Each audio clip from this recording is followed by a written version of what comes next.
वर्तमान सीआईआई सम्मेलन को संबोधन करुछन्ति प्रधानमंत्री नरेंद्र मोदी। सीधासलख आपन को नहीं जाउछु से सम्मेलन को लेने का साहस करना और उन्हें लॉजिकल कंक्लूजन तक ले जाना। आईबीसी हो, बैंक मर्जर हो, जीएसटी हो, फेसलेस इनकम टैक्स असेसमेंट की व्यवस्था हो, हमने हमेशा व्यवस्थाओं में सरकार के दखल को कम करने, और मैंने तो लाल किले पर भी कहा था कि लोगों से, जिंदगी से सरकार को जितना हम कम कर सकते हैं हम करना चाहते हैं। प्राइवेट एंटरप्राइज के लिए एनकरेजिंग इकोसिस्टम खड़ा करने पर हम लगातार बल देते रहे हैं, कदम उठाते रहे हैं।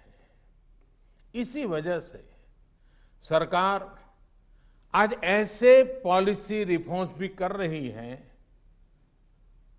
जिनकी देश ने एक प्रकार से उम्मीद भी छोड़ दी थी।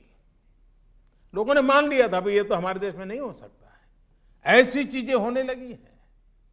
अगर मैं एग्रीकल्चर सेक्टर की बात करूं तो हमारे यहां आजादी के बाद जो नियम कायदे बने उसमें किसानों को बिचौलियों के हाथों में छोड़ दिया गया था। किसान कहां फसल बेच सकता है, कहां नहीं बेच सकता है, इस तक के नियम बहुत सख्त थे। किसानों के साथ दशकों से हो रहे अन्याय को दूर करने की इच्छा शक्ति हमारी सरकार ने दिखाई है। एपीएमसी एक्ट में बदलाव के बाद अब किसानों को भी उनके अधिकार हासिल होंगे। किसान अब जिसे चाहे, जहां चाहे और जब चाहे अपनी फसल अपनी शर्तों पर, किसान की शर्तों पर वो फसल बेच सकते हैं। अब कोई किसान अपनी फसल देश के किसी भी राज्य में ले जाकर बेच सकता है। पहले तो इस पर भी बंधन थे।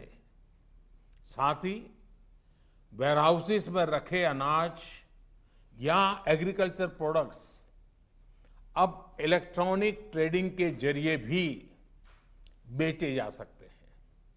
आप कल्पना कर सकते हैं इससे एग्री बिजनेसेस के लिए कितने नए रास्ते खुलने जा रहे हैं।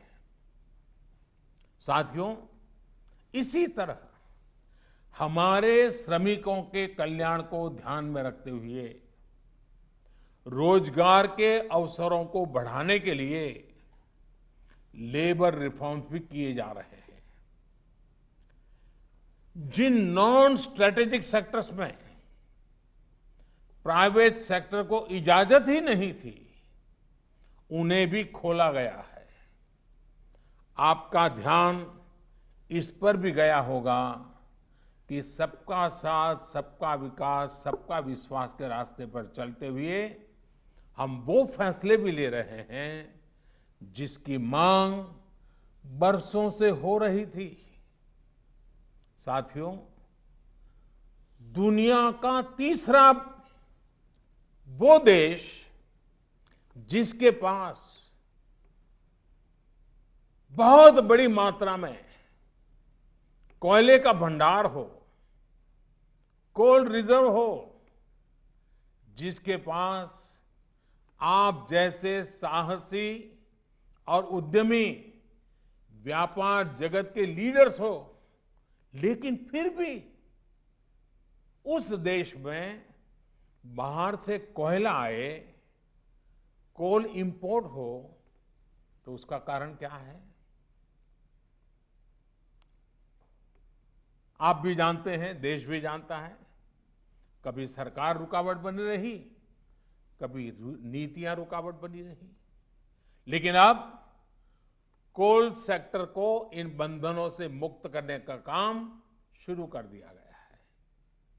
अब कोल सेक्टर में कॉमर्शियल माइनिंग को परमिट कर दिया गया है। इसी तरह मिनरल माइनिंग में भी अब कंपनियां एक्सप्लोरेशन के साथ साथ माइनिंग का काम एक साथ कर सकती है। इन फैसलों के कितने दूरगामी परिणाम होने वाले हैं, ये इस सेक्टर से परिचित लोग अच्छी तरह जानते हैं। साथियों, सरकार जिस दिशा में बढ़ रही है, उससे हमारा माइनिंग सेक्टर हो, एनर्जी सेक्टर हो या रिसर्च और टेक्नोलॉजी हो, हर क्षेत्र में इंडस्ट्री को भी अवसर मिलेंगे और यूथ के लिए भी नई अपॉर्चुनिटीज खुलेगी। इस सबसे भी आगे बढ़कर अब देश के स्ट्रेटेजिक सेक्टर्स में भी प्राइवेट प्लेयर्स की भागीदारी एक रियलिटी बन रही है। आप चाहें स्पेस सेक्टर में निवेश करना चाहें, एटॉमिक एनर्जी में नई अपॉर्चुनिटीज को तलाशना चाहें, पॉसिबिलिटीज आपके लिए पूरी तरह से खुली हुई हैं। हर अवसर आपका इंतजार कर रहा है।